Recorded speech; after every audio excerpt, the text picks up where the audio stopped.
Indo Pacific से लेकर critical minerals तक भारत में होने वाली क्वाड मीटिंग के क्या मायने रहे हैं, आइए हम इसको जानते हैं। जैसा कि आप सभी जानते हैं कि मई 2026 में फॉरेन मिनिस्टर्स की क्वाड के फॉरेन मिनिस्टर्स की बैठक हुई थी न्यू दिल्ली में। तो उस बैठक का हमारे लिए क्या इंपॉर्टेंस है उसको हमें पढ़ना है। तो उससे पहले हम ब्रीफली एक बार क्वाड को देख लेते हैं कि क्वाड क्या है। क्वाड का जो इनिशिएटिव है 2004 में सबसे पहले लिया गया था, जब सुनामी आई थी इंडियन ओशियन में। लेकिन ये 2-3 सालों तक ऐसे ही छोटा टॉपिक रहा, शांत टॉपिक। फिर 2007 में शिंजो आबे ने दोबारा से इस टॉपिक को उठाया था कि क्वाड जैसा कोई इनिशिएटिव लिया जा सकता है ताकि इंडो पैसिफिक की मैरीटाइम सिक्योरिटी को इंश्योर किया जा सके। तब फिर 10 सालों के लिए ये फिर एक शांत सा टॉपिक रहा। लेकिन 2017 में जब जियोपॉलिटिकल चैलेंजेस आ रहे थे तो उन चैलेंजेस को काउंटर करने के लिए ये इनिशिएटिव 2017 में लिया गया। तो जियोपॉलिटिकल चैलेंजेस क्या थे? जियोपॉलिटिकल चैलेंजेस थे चाइना की तरफ से विस्तारवादी जो नीति अपनाई जा रही है। जैसे वो क्या कर रहे थे, चाइना क्या कर रहे थे, जो इंडियन ओशियन और पैसिफिक ओशियन में जो छोटे छोटे आइलैंड्स हैं उनको डेप ट्रैप्ट में फंसाकर उनके जो छोटे छोटे आइलैंड हैं उन पर अपने नेवल बेसिस स्थापित कर रहे थे। इसी को काउंटर स्ट्रिंग ऑफ पल्स की नीति अपना रहे थे। तो इसी को काउंटर करने के लिए क्वाड इनिशिएटिव लिया गया था। क्वाड के ऑब्जेक्टिव्स क्या हैं, फटाफट देख लेते हैं। क्वाड के ऑब्जेक्टिव्स हैं maritime security, supply chain resilience, critical emerging technology, cyber security, climate change cooperation, disaster relief, humanitarian assistant, health security. कोविड-19 के टाइम पे भी क्वाड द्वारा अच्छे इनिशिएटिव्स लिए गए थे जब उन्होंने वैक्सीन की सप्लाई को काफ़ी बढ़ाया था। क्वाड के इंडिया के लिए क्या मायने हैं? क्वाड सपोर्ट करता है सागर जो विजन है इंडिया का उसको सपोर्ट करता है, स्ट्रेंथन करता है मरीटाइम कोऑपरेशन को इंडो पैसिफिक में, एनहांस करता है टेक्नोलॉजी एंड इंफ्रास्ट्रक्चर पार्टनरशिप को, हेल्प्स मेंटेनिंग रीजनल स्टेबिलिटी को। नेक्स्ट हमारा आ जाता है, ये क्वाड के इनिशिएटिव्स है, अभी हमारे लिए इतना इंपॉर्टेंट नहीं है लेकिन आप एक बार देख लीजिएगा।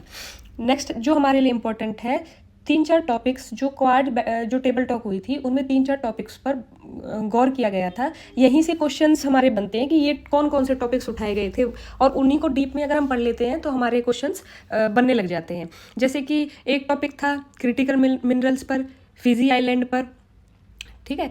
और नेक्स्ट भी पहले हम इन 2 टॉपिक्स को पढ़ लेते हैं, नेक्स्ट फिर उसके बाद देखते हैं।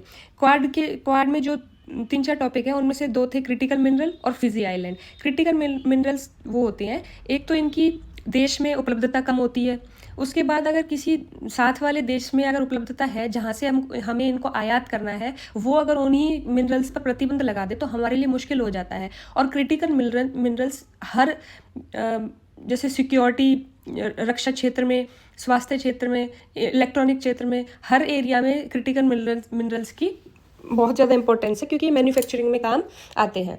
तो जैसे कि हम देख लेते हैं, हमारे देश ने अपनी प्राथमिकता के आधार पर 30 क्रिटिकल मिनरल्स को डिक्लेयर किया है। तो एक बार देख लेते हैं कि सोलर एनर्जी में, विंड एनर्जी में और इलेक्ट्रिक व्हीकल्स में कौन कौन से क्रिटिकल मिनरल्स यूज़ किए जाते हैं। यहाँ से क्वेश्चन बन सकते हैं। जैसे फोटोवोल्टिक सेल जो सोलर एनर्जी में यूज़ होते हैं उनमें सिलिकॉन, टेल्यूरियम, इंडियम, गैलियम, ये 4 जो क्रिटिकल मिनरल्स हैं वो यूज़ होते हैं। इंडिया के लिए इन क्रिटिकल मिनरल्स को गेन करना इसीलिए ज़रूरी है क्योंकि उन्होंने 2030 तक जो अपने एक गोल रखा है क्लीन एनर्जी के लिए, उसमें वो सोलर एनर्जी को 64 गीगावाट तक पहुंचाना चाहते हैं, ठीक है। अब इतनी कैपेसिटी बढ़ाना चाहते हैं, ठीक है। और जो पवन ऊर्जा है, विंड एनर्जी है, उसमें जो टर्बाइन्स होते हैं उनको हाई परफॉर्मेंस वाले मैग्नेट को चलाने के लिए जो 2 क्रिटिकल मिनरल्स हैं वो है नियोडियम और डिस्पोर्सियम। इनको टरबाइंस को चलाने के लिए यूज़ किया जाता है। नेक्स्ट हमारे इलेक्ट्रिक व्हीकल्स में कौन से मिनरल्स यूज़ होते हैं, वो है लिथियम, निकेल, कोबाल्ट।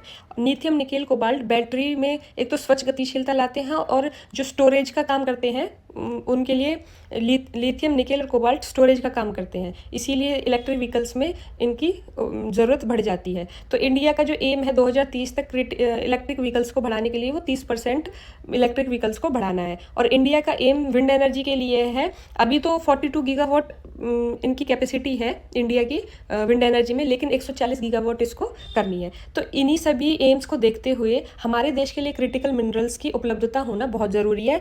और क्वाड जैसी इनिशिएटिव्स में इसी पर बात हुई थी क्योंकि जो 60 से 70% 60 से 70% जो क्रिटिकल मिनरल्स हैं वो चाइना द्वारा एक्सपोर्ट किए जाते हैं बाकी देशों को, क्योंकि चाइना में एक तो टेक्नोलॉजी है और जो क्रिटिकल मिनरल्स हैं उनकी उपलब्धता काफ़ी अच्छी है।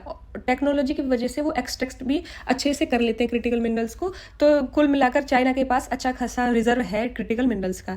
जब क्रिटिकल मिनरल्स यूएसए जैसे देशों पर प्रतिबंध लगा देता है क्रिटिकल मिनरल्स को एक्सपोर्ट करने के लिए, तो ये मुश्किल हो जाता है बाकी सभी देशों की इकोनॉमिक के लिए, क्योंकि क्रिटिकल मिनरल्स बहुत ज़्यादा इंपॉर्टेंट हो जाते हैं। तो क्वाड में इन्हीं पर चर्चा की गई थी, कैसे चाइना की ये काउंटरवादी नीति को ख़त्म करके बाकी देश टेक्नोलॉजी को एनहांस करके क्रिटिकल मिनरल्स को अपने ही देश में उनकी उपलब्धता बढ़ा सकें, ताकि चाइना के ऊपर डिपेंडेंसी कम हो जाए। इसी पर क्वाड में बात हुई थी। नेक्स्ट जो था वो है फिजी आइलैंड पर बात हुई थी। फिजी आइलैंड की